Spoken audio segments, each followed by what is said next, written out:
হলে কিনা খায় আর এই ধরনেরই প্রবাদ বাক্য বলা দরকার।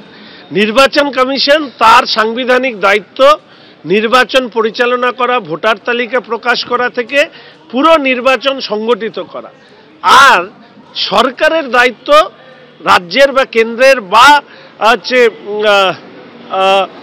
Third tyre of government, say corporation, পৌরসভা বা পঞ্চায়েত হোক, সেটা হচ্ছে মানুষের পরিষেবা দেওয়া। দুটো ভিন্ন দিক। ফলে এদের মধ্যে মিল করিয়ে দিয়ে বক্তব্য রাখাটা আসলে ওনার রাজনৈতিক নির্বুদ্ধিতারই পরিচয়। विश्वास करता है, प्यार करता है, उनका नाम है ममता बनर्जी। जितना दिन नरेंद्र मोदी रहेगा उतना दिन बीजेपी रहेंगे। जब नरेंद्र मोदी नहीं रहेगा बीजेपी बोलकर कोई कुछ नहीं रहेगा, वो पार्टी क्षमता से चला जाएगा। 2014 से पहले कोई समझा था कि नरेंद्र मोदी आएगा, नरेंद्र मोदी इतना दिन रहेंगे, और नरेंद्र मोदी जब आया 2014 में, अभी तक उनका चल रहा है। जब तक मोदी जी है तब तक बीजेपी है, तब दिन उनका रुआब हम लोग का सुनना होगा। और मोदी जी जब नहीं रहेगा, बीजेपी भी नहीं रहेगा, तब तो छोड़ो, बात छोड़ो, बीजेपी तो चला ही जाएगा, पद्म फूल नहीं फूटेगा किधर। ऐसा है हमारा ममता दी है, जब तक ममता दी है वो कोई कुछ नहीं बिगाड़ने नहीं सकेगा। এদিকে বিএলও ভাতা নিয়ে কমিশনকে ফের চ্যালেঞ্জ ছুড়ে দিয়েছেন অভিষেক বন্দ্যোপাধ্যায়। তিনি বলছেন বাংলার যা বকেয়া রয়েছে সেই নিয়ে কমিশন যদি কেন্দ্রকে চিঠি দেয় তাহলে বিএলওদের ভাতা বাড়াবে সরকার। বাংলার 2 লক্ষ কোটি টাকা পাওনা রয়েছে, কেন্দ্রকে চিঠি দিক কমিশন। কোন আইনে বাংলাকে বঞ্চনা করা হচ্ছে 50% টাকা ছাড়তে বলুক কমিশন। আর কমিশন চিঠি লিখলেই বিএলওদের 60,000 টাকা ভাতা দেবে সরকার। বাংলার বকেয়া নিয়ে নির্বাচন কমিশনকে পাল্টা চ্যালেঞ্জ ছুড়েছেন অভিষেক বন্দ্যোপাধ্যায়।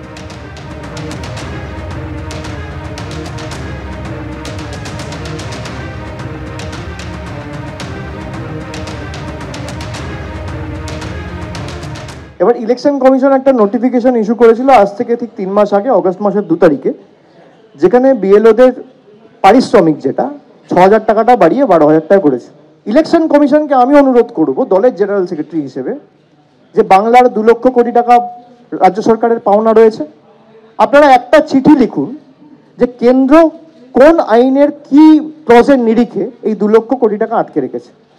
এর মধ্যে যদি 50% টাকা, আমি 100% বলছি না, 50% টাকা অর্থাৎ 2 লক্ষ কোটি টাকা আজকে প্রাপ্য, 1 লক্ষ কোটি টাকা যদি কেন্দ্র সরকার ছাড়ে, যেখানে ইলেকশন কমিশন অর্ডার করে বিএলওদের পারিশ্রমিক করেছে 12,000, তৃণমূলের সরকার 60,000 টাকা দেবে।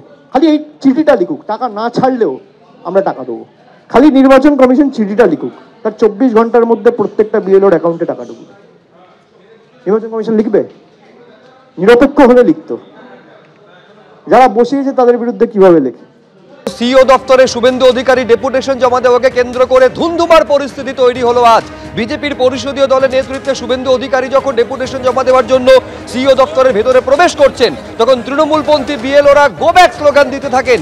সেই সময়ের ছবি আপনারা দেখছেন, একদিকে শুভেন্দু অধিকারী ডেপুটেশন জমা দিচ্ছেন সিও মনোজ আগরওয়ালের সামনে, ঠিক অন্যদিকে তখন শুভেন্দু অধিকারী উদ্দেশ্য করে লাগাতার গো ব্যাক স্লোগান দিচ্ছেন, এমনকি ব্যারিকেড উপড়ে ফেলারও চেষ্টা করেন এই তৃণমূলপন্থী বিএলওদের সংগঠন। ছবিটা একবার দেখুন।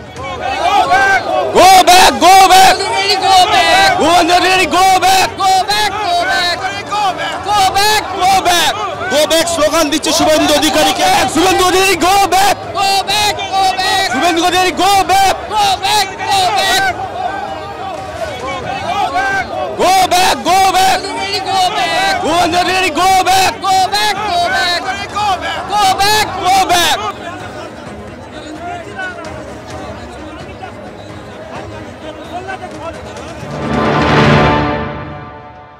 একেবারে দেখেন উত্তেজনা পরিস্থিতি তৈরি হয়েছে। যারা বিএলও রক্ষা কমিটি, যে যারা বিএলওরা ছিলেন তৃণমূলের বিএলও সংগঠনে, তারা কিন্তু একেবারে পুলিশের বাধা ছিল, ব্যারিকেড টপকে তারা এই মুহূর্তে সিও দপ্তরের সামনে রওনা হয়ে গেছে। এবং একেবারে সিও দপ্তরে আমার অপোজিটে দেখতে পাচ্ছি বিজেপি নেতা নেত্রীরা তারা রয়েছেন। এবং সেক্ষেত্রে একেবারে অন্যদিকে বিএলও অধিকার রক্ষা কমিটির সদস্যরা তারা কিন্তু যে জায়গায় অবস্থান মঞ্চ, সেই অবস্থান মঞ্চ থেকে বেরিয়ে এসছে। আর কিছুক্ষণের মধ্যেই শুভেন্দু অধিকারী বিরোধী দলনেতা তিনি এসে পৌঁছচ্ছেন এবং তার আগে কিন্তু এখানে উত্তেজনা পরিস্থিতি বর্তমানে।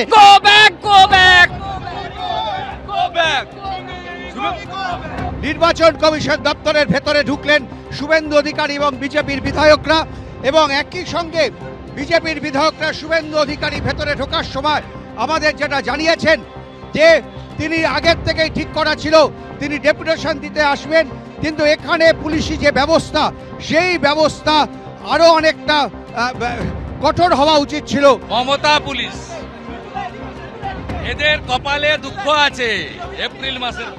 তিনি বিধায়কদের নিয়ে ভেতরে যাচ্ছেন, কমিশনের সঙ্গে দেখা করবেন।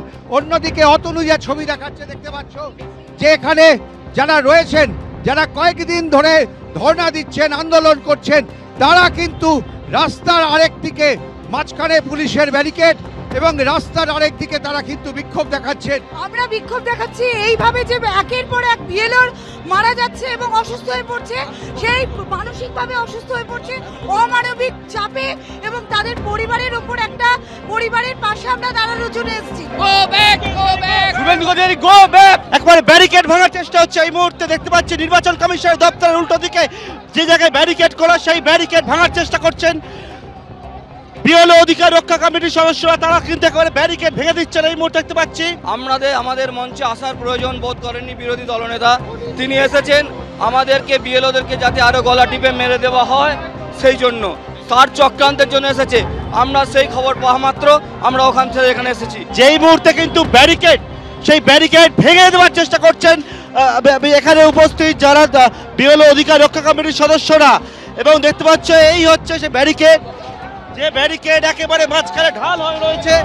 একদিকে হচ্ছে নির্বাচন কমিশন দপ্তর এবং তার মাঝখানে ব্যারিকেড, সেই ব্যারিকেড ভেঙে দিচ্ছেন, ভেঙে নির্বাচন কমিশন দপ্তরের দিকে যাওয়ার চেষ্টা করছেন। এখানে আমি বর্ধমান থেকে এসেছি, বিএলও আমি স্কুলের হেডমাস্টার, আমার স্কুলের 4-5 জন আমাদের সহকর্মী আজকে মৃত্যুর সাথে পাঞ্জা লড়ছে, সেই জন্য এর উপর অন্যায়ের প্রতিবাদ আমরা সহকর্মী মৃত্যুর প্রতিবাদ করতে এসেছি। আমরা আপনি কি বিএলও? আমি বিএলও নই, কিন্তু আমি বিএলওদের তরফ থেকে এসেছি। আপনি বিএলও নয় মানে বিএলও অধিকার রক্ষা কমিটির ছিলেন? হ্যাঁ, রক্ষা কমিটির সদস্য। শুনুন, আমি একটা স্কুলের প্রধান শিক্ষিকা, আমার স্কুল থেকে 8-9টা টিচার তুলে নিয়েছে, আমাকেও তুলে নেওয়া হয়েছিল। আমি বলেছিলাম তাহলে স্কুলটা চলবে কি করে, তাহলে অ্যানুয়াল পরীক্ষা হবে কি করে।